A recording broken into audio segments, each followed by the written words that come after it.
जब हनुमान अपने प्रभु श्री राम से ही लड़ने जा पहुंचे। जब राम बिना अधूरे हैं हनुमान, तो हनुमान बिना कैसे पूरे हों श्री राम।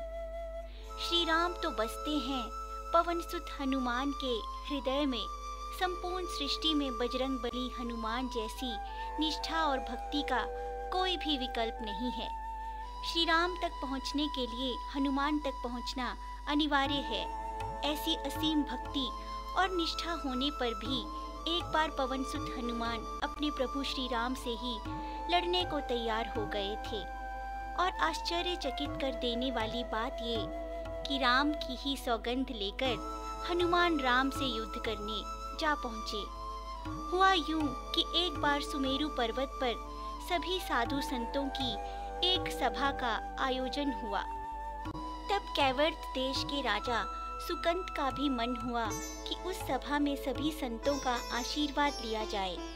जब वे वहां जा रहे थे, तब मार्ग में उनकी भेंट देवऋषि नारद से हो गई। बातों ही बातों में राजा सुकंत ने देवऋषि नारद को अपनी यात्रा के प्रयोजन और संतों की सभा के आयोजन की बात बताई। नारद जी ने उनसे कहा, राजन, ये तो बहुत अच्छा विचार है। साधु संतों का आशीर्वाद तो अवश्य लेना चाहिए, किंतु मेरे अनुमान से वहाँ ऋषि विश्वामित्र भी होंगे। आप भूले से भी उनका अभिवादन न करना। राजा सुकंत को ये उचित न लगा, तो उन्होंने देवऋषि से कहा, मुनिवर, ऐसा करना तो उचित नहीं। ऋषि विश्वामित्र कोई साधारण मनुष्य नहीं है।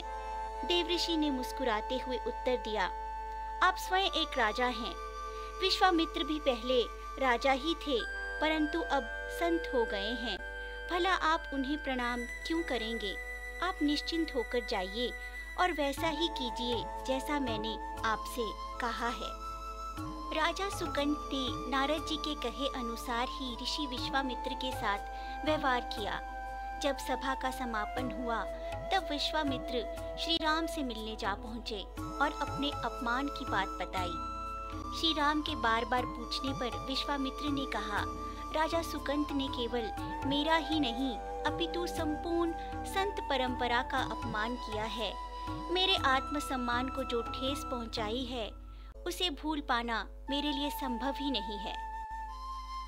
श्री राम संत जनों का बहुत आदर करते थे, इसलिए ऋषि विश्वामित्र के चरणों की सौगंध लेते हुए बोले, ऋषिवर, मैं दशरथ नंदन राम ये प्रतिज्ञा करता हूँ कि आपका अपमान करने वाले का शीश कल सवेरे तक आपके चरणों में होगा। श्री राम की इस प्रतिज्ञा का पता जब राजा सुकंत को चला, तो वे व्याकुल होकर नारद जी को सहायता के लिए पुकारने लगे। जब नारद जी उनके समक्ष प्रकट हुए, तो राजा सुकंत ने उन्हें अपनी व्यथा सुनाई।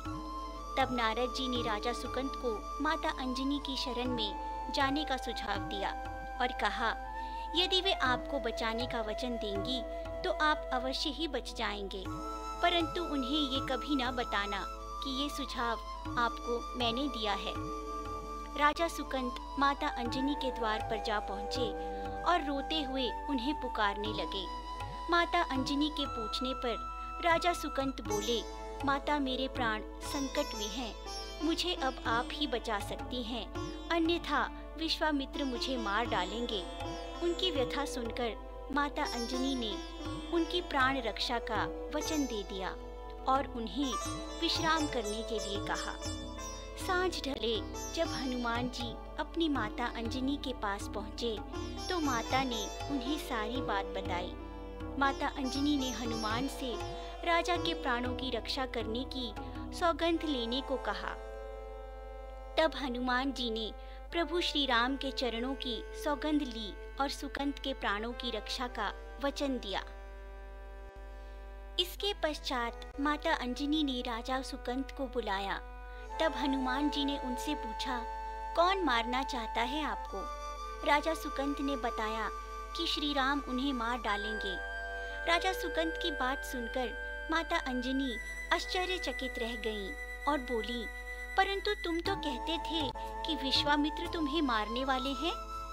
इस पर राजा ने कहा, विश्वामित्र ही मुझे श्री राम के हाथों मरवाना चाहते हैं। हनुमान जी और माता अंजनी उलझन में पड़ गए, परंतु प्राण रक्षा का वचन तो अब वे दे ही चुके थे।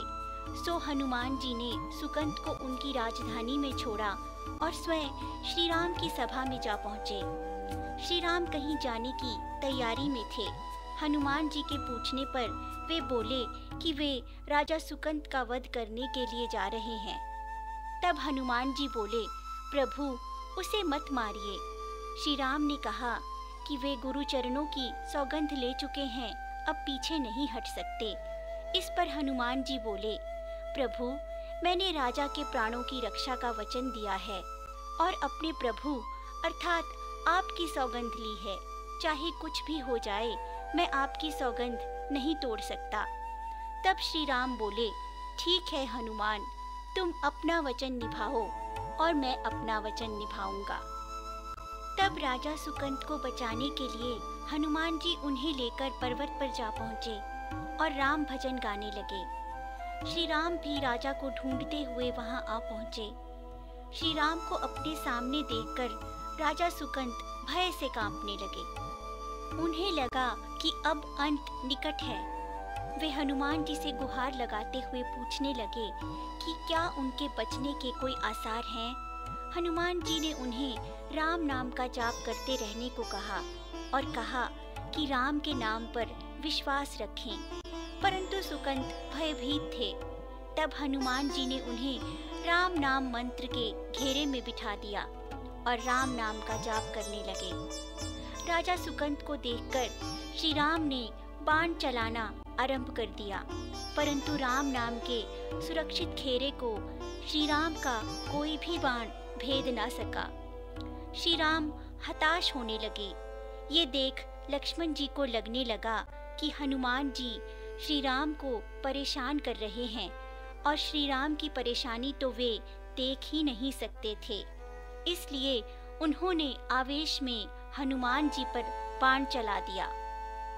उनका बाण सीधे जाकर हनुमान जी की छाती में लगा, परंतु यह क्या, हनुमान जी के स्थान पर श्री राम मूर्छित हो गए। लक्ष्मण जी घबराए हुए श्री राम की ओर दौड़े, परंतु देखते क्या हैं कि हनुमान जी की छाती से रक्त बह रहा है। किस ओर जाएं, क्या करें? लक्ष्मण जी स्वयं असमंजस में पड़ गए। उन्होंने देखा कि हनुमान के हृदय में तो श्री राम का ही वास है, इसलिए वहां बाण लगने से श्री राम को मूर्छा आ गई। श्री राम को सुध आने लगी तो वे हनुमान जी की ओर दौड़े। हनुमान जी का बहता हुआ रक्त श्री राम से देखा नहीं जा रहा था। वे बार बार हनुमान की छाती पर हाथ रखते, सिर पर हाथ फेरते और फिर मूर्छित हो जाते। अपने प्रभु की ऐसी दशा हनुमान जी से देखी नहीं जा रही थी। लक्ष्मण भी व्याकुल हुए जा रहे थे।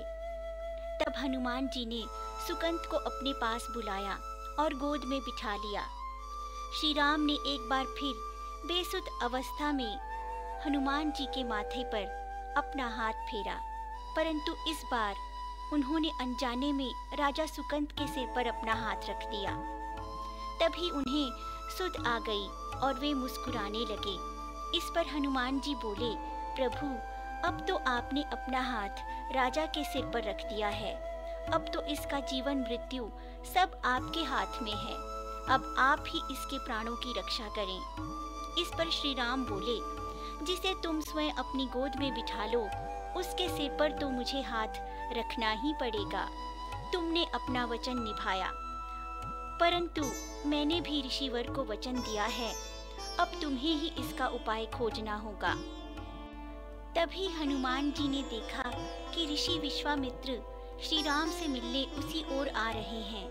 हनुमान जी ने राजा सुकंत से अपनी भूल सुधारते हुए ऋषि विश्वामित्र के चरणों में प्रणाम करने को कहा। राजा सुकंत ने पवन सुत की बात मान ली और दौड़कर ऋषि विश्वामित्र का अभिवादन किया तथा अपने अपराध की क्षमा मांगी। इस पर ऋषि विश्वामित्र ने श्री राम से राजा को जीवन दान देते हुए क्षमा कर देने को कहा। फिर उन्होंने पूछा कि संत का अपमान करने का सुझाव राजा को किसने दिया था। राजा सुकंत कोई उत्तर दे पाते इससे पहले ही वहां देवऋषि नारद प्रकट हो गए और सारी बात बताई। फिर देवऋषि नारद ने शरारती मुस्कान बिखेरते हुए कहा, नारायण नारायण, कर्म की गति न्यारी। प्रभु, ये तो एक छोटी सी लीला थी, चंचल मन में उठे एक प्रश्न का उत्तर खोजने के लिए कि श्री राम बड़े या श्री राम का नाम बड़ा। आज संसार ने जाना कि भगवान से अधिक भगवान के नाम की महिमा है। राम से बड़ा राम का नाम, और क्यों ना हो जब वीर हनुमान उसी नाम की धुन में रमे रहते हों। धन्य है श्री राम, धन्य है हनुमान।